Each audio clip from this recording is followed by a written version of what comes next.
jarri Oromoo ta'uun Oromoo ta'uun waan tokko faayidamuu waan dhabee humni hidhate kun guyyaa takkitti uummanni Walloo gadi ba'ee na nyaachisisii. naannoo nu jirru kana rakkoon amma jiru uummanni Amaaraa kan amma fannoo jedhaniin kun gadda amma sirba wayii tokko saltanaa loltummaadhaa kana fudhatanii magaalaa Harbuu jedhamtutti magaalachaan isaan baasaa turan nuti lafa amma kiiloomeetirii 20 yookaan 30 nurraa fagaattu magaalaa Kamisee aanaa Dawwee Harawaa ilaanni keenya asuma jira jara kana barbadeessuu qabnaa jedhanii mafokkoriin isaanii nuti barbadeessuu irratti Oromoo barbadeessuu irratti kanuma inni jedha xiyyeeffannoon isaanii. Kanaafuu wanni kun rakkoo guddaa uumuuf deema. Kaleessa immoo ganda wasan qurqur jedhamu irratti dhufanii ganama lola jalqabanii mootummaan federaalaatii fi humni addaa naannoo Amaaraa hedduu seenee keenyaan illee dhaabaa innaan keenya tole jedhanii nuti lolan barbaannu kan barbaannu nagaa yoo dandeessan nurraa deebisaa ka'ee keenyarraa jedhaniiti kadhatanii jarri deebi'uu diddee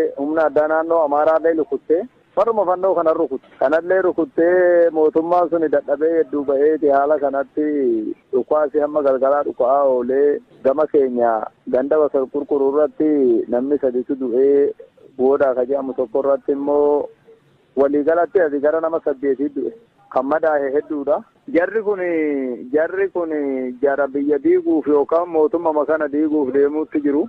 Oromoo Walloo keessaa dhufee hoggaa ofirraa lole maal oltan jedhanii maqaa shaneetitti mogga'a. Maqaa shanee kanatti mogga'a. Maqaa tokko sirra kaa'anii diina kanallee ofirraa rukutuuf ofirraa loluudhaaf rakkoo jira. Waan akkanaa kanaa siin jedhu kiyya ammallee uummanni kun kaa'eetuma eeggataa jira. Humni finxelleeyyiin kun deemeetuma Oromoo ta'uutu yakka ta'uu jira. Rakkoo hamaa keessa jira uummanni waan godhu wallaalee bakka itti himatus dhabe. Yoo diina kana ofirraa deebisnettee ati deemte ofumarraa deebisuu kana maqaan sitti maxxanu maqaa biraati. Kan ammoo warri amma itti maxxansan kun nama qulqulluu hin beeknetti kun maxxana.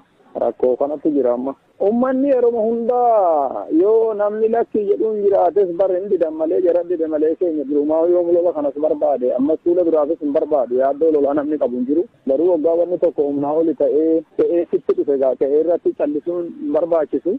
Malee namni barbaacha deemu hin jiru. Uummanni yoo nurraa dhufe ofirraa ittisnaa Oromoo goonaadha. Qaamni nurraa dhowwisuu yoo jiraate hin barbaannaa jedheetuma hawaasni waa'ee lola barbaadaa keessa hin jiru. Namni lola barbaadu hin jiru. Namni lola barbaadu hin jiru. Lola ittinaa jahanii garuu waggaa humni hidhate tokko dhufee ganda kan kee barbadeessuuf loonii kan kee ta'aa dhufee jalaa saamuuf deemetti namni gaa hin callisu.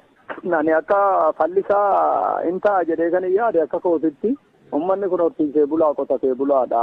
Uummata maqaa addaa itti kennanii waan adda addaa godhuurraa jarri kun irraa deebi'ee Oromoon ammoo asitti Oromoo ta'uun Oromoo ta'uu yakka ta'ee finxelleeyyiin kun namni kun warra horsiisatee bulu tiksatee bulu malee waa shanee miti. Hawaasa qulqulluu irratti maqaa shanee maxxansanii waan tokko faayidamuuf warra deemu kana warra immoo hidhatee humni hidhate kun ni oduun ta'in mootummaa kana barbadeessuudha kaayyoon isaa. Wahumti amma fannoo jedhamu kun kaayyoo mataasaa qaba. Baandiraa lumutti qabatee kan mootummaa Itoophiyaatiin adda jiru qabatee deemee warri amma biyya sarbuu fi biyya balleessuuf deemu kun mootummaan olaantummaa seeraa kabachiise. Hawaasni nagahaan jiruu barbaadu kun jiruusaa akka fooyyeffatee jiraatu akka qe'eessaarraa hin buqqaane godhuun ga'ee mootummaa ta'a. Hawaasni bal'aan kunis ammoo of dhaga'ee mootummaa isaa dhaga'ee bulchiinsa isaa dhaga'ee bakka jedhanitti dhaabbatee duraanis dhaabbatu ture ammallee akka dhaabbatu nunis dhaamsa tokkotti dabarsinaa yoo akkas ta'e fooyyee jedhee yaada akkasuuti. Ta'ee sitti dhufe ta'ee irratti callisuun barbaachisu.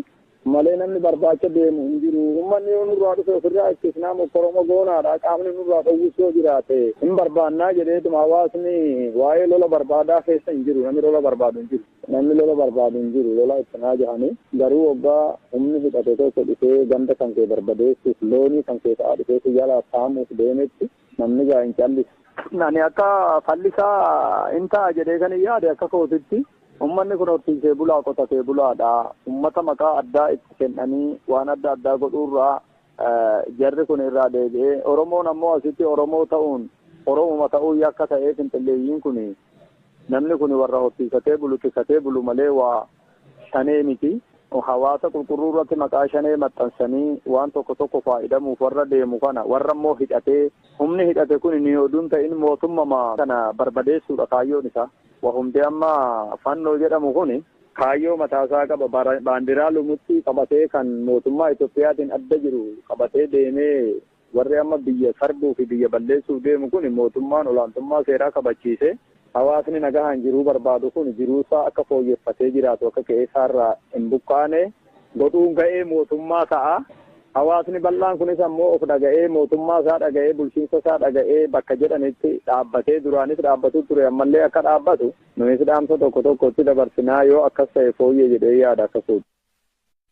Maqaan koo Amar Mahammad Umarii Abbaa Gadaa Oromoo Wallooti. Naannoo nu jirru kana rakkoon amma jiru ummanni Amaaraa kan amma fannoo jedhaniin kun dheengadda amma sirba wayii tokko salxanaa loltummaadhaa kana fudhatanii magaalaa Harbuu jedhamtutti magaalachaan isaan baasaa turan nuti lafa amma kiiloomeetirii 20 yookaan 30 nurraa fagaattu magaalaa Kamisee aanaa Dawwee Harawaa qilaanni keenya asuma jira jara kana barbadeessuu qabnaa jedhanii mafokkoriin isaanii nuti barbadeessuu irratti Oromoo barbadeessuu irratti kan mo'anni jedha xiyyeeffannoon isaanii. Kanaafuu wanni kun rakkoo guddaa uumuuf deema. Kaleessa immoo ganda wasan qurqur jedhamu irratti dhufanii ganama lola jalqabanii mootummaan federaalaatii fi humni addaa naannoo Amaaraa hedduu seenee keenyaallee dhaabaa innaan keenya tole jedhanii nuti lolan barbaannu kan barbaannu nagaa yoo dandeessan nurraa deebisaa ka'ee keenyarraa jedhaniiti kadhatanii jarri deebi'uu diddee humna addaa naannoo Amaaraallee lukuttee faruma fannoo kana kanallee rukuttee mootummaan suni dadhabee hedduu ba'eeti haala kanatti dhukaasi hamma galgalaa dhukaa oolee gama keenya ganda wasa qurquruu irratti namni sadiitu du'ee booda ka jedhamu tokko irratti immoo waliigalatti asii gara nama 8 du'e kan madaa'e hedduudha. Jarri kun jara biyya diiguuf yookaan mootummaa kana diiguuf deemuutti jiru. Oromoo Walloo qe'eessaa dhufee hoggaa ofirraa lole maal oltan jedhanii maqaa shaneetitti mogga'a. Maqaa shanee kanatti mogga'a. Maqaa tokko sirra kaa'anii diina kanallee ofirraa rukkutuu fi ofirraa loluudhaaf rakkoo jira. Waan akkanaa siin jedhu kiyya ammallee uummanni kun kaa'eetuma eeggataa jira. Humni fincelleeyyiin kun deemeetuma Oromoo ta'uutu yakka ta'uu jira. Rakkoo hamaa keessa jira uummanni waan godhu wallaalee bakka itti himatus dhabe. Yoo diina kana ofirraa deebisnettee ati deemte ofumarraa deebisuu kana maqaan sitti maxxanu maqaa biraati. Kan ammoo warri amma itti maxxansan kun nama qulqulluu humbeennetti kun maxxana. Rakkoo kanatti jira amma. Uummanni yeroo hundaa yoo namni lakki jedhuun jiraates barri hin didan malee jara dide malee keenya birumaa yoo lola kanas barbaade amma suula biraafis hin barbaadu yaaddoo lola namni qabu hin jiru. Garuu waggaa wanni tokko humnaa oli ta'ee sitti dhufe ta'ee irratti callisuun barbaachisu. Malee namni barbaacha deemu hin jiru. Uummanni yoo nurraa dhufe ofirraa ittisnaa Oromoo goonaadha. Qaamni nurraa dhowwus yoo jiraate hin barbaannaa jedheetuma hawaasni waa'ee lola barbaadaa keessa hin jiru. Namni lola barbaadu hin jiru. Namni lola barbaadu hin jiru. Lola ittinaa jahanii garuu waggaa humni hidhate tokko dhufee ganda kan kee barbadeessuuf loonii kan kee ta'aa dhufee siyaala afaanuuf deemetti namni gaa hin callisu. Nani akka fallisaa hin ta'a jedhee kan yaade akka kootitti. Uummanni kun horsiisee bulaa qotatee bulaadha. Uummata maqaa addaa itti kennanii waan adda addaa godhuurraa jarri kun irraa deebi'ee Oromoon ammoo asitti Oromoo ta'uun Oromuma ta'uu yakka ta'ee finxilleeyyiin kun namni kun warra horsiisatee bulu tiksatee bulu malee waa shanee miti. Hawaasa qulqulluu irratti maqaa shanee maxxansanii waan tokko tokko faayidamuuf warra deemu kana warra immoo hidhatee humni hidhate kun ni oduun ta'in mootummaa kana barbadeessuudha kaayyoon isaa. Wahumti amma fannoo jedhamu kun kaayyoo mataasaa qaba.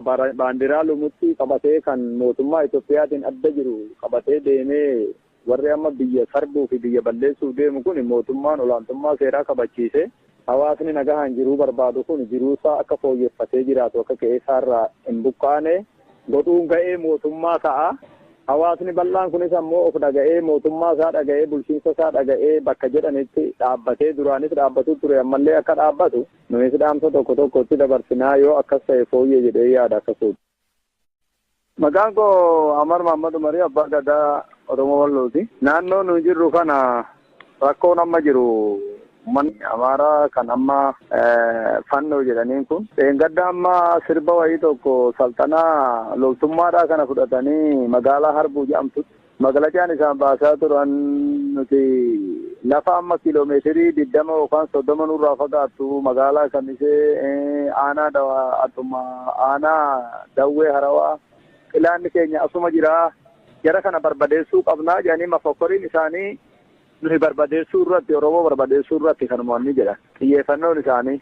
Kanaafuu wanni kun rakkoo guddaa uumuuf deema. Kaleessa immoo ganda wasan qurqur jedhamu irratti dhufanii ganama lola jalqabanii mootummaan federaalaatii fi humni addaa naannoo Amaaraa hedduu seenee keenyaan illee dhaaba innaan keenya tole jedhanii nuti lolan barbaannu kan barbaannu nagaa yoo dandeessan nurraa deebisaa ka'ee keenyarraa jedhaniiti kadhatanii jarri deebi'uu diddee humna addaa naannoo Amaaraa illee lukuttee faruma fannoo kana rukutte kanallee rukuttee mootummaan suni dadhabee hedduu ba'eeti haala kanatti dhukaasi hamma galgalaa dhukaa oolee gama keenya ganda wasa qurquruu irratti namni sadiitu du'ee booda ka jedhamu tokko irratti immoo waliigalatti asi gara nama 8 du'e kan madaa'e hedduudha.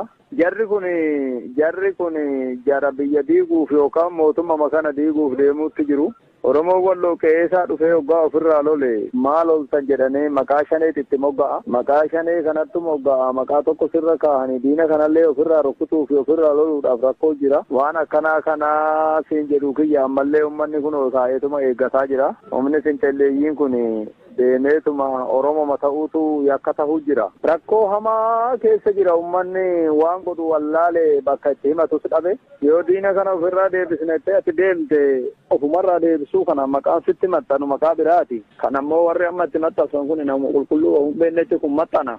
Rakkoo kanatti jira amma. Uummanni yeroo hundaa yoo namni lakki jedhuun jiraates barri hin didan malee jaran dide malee keenya birumaa yoo lola kanas barbaade amma suula biraafis hin barbaadu yaaddoo lola namni qabu hin jiru. Garuu waggaa wanni tokko humnaa oli ta'ee sitti dhufe ta'ee irratti callisuun barbaachisu. Malee namni barbaacha deemu hin jiru. Uummanni yoo nurraa dhufe ofirraa ittisnaa Oromoo goonaadha. Qaamni nurraa dhowwus yoo jiraate hin barbaannaa jedheetuma hawaasni waa'ee lola barbaadaa keessa hin jiru. Namni lola barbaadu hin jiru. Namni lola barbaadu hin jiru. Lola ittinaa jahanii garuu waggaa humni hidhate tokko dhufee ganda kan kee barbadeessuuf loonii kan kee ta'aa dhufee jalaa saamuuf deemetti namni gaa hin callisu. Nani akka fallisaa hin ta'a jedhee kan hin yaade akka kootitti. Uummanni kun horsiisee bulaa qotatee bulaadha. Uummata maqaa addaa itti kennanii waan adda addaa godhuurraa jarri kun irraa deebi'ee Oromoon ammoo asitti Oromoo ta'uun Oromuma ta'uu yakka ta'ee finxilleeyyiin kun namni kun warra horsiisatee bulu tiksatee bulu malee waa shanee miti. Hawaasa qulqulluu irratti maqaa shanee maxxansanii waan tokko faayidamuuf warra deemu kana warra immoo hidhatee humni hidhate kun ni oduun ta'in mootummaa kana barbadeessuudha kaayyoon isaa. Wahumti amma fannoo jedhamu kun kaayyoo mataasaa qaba.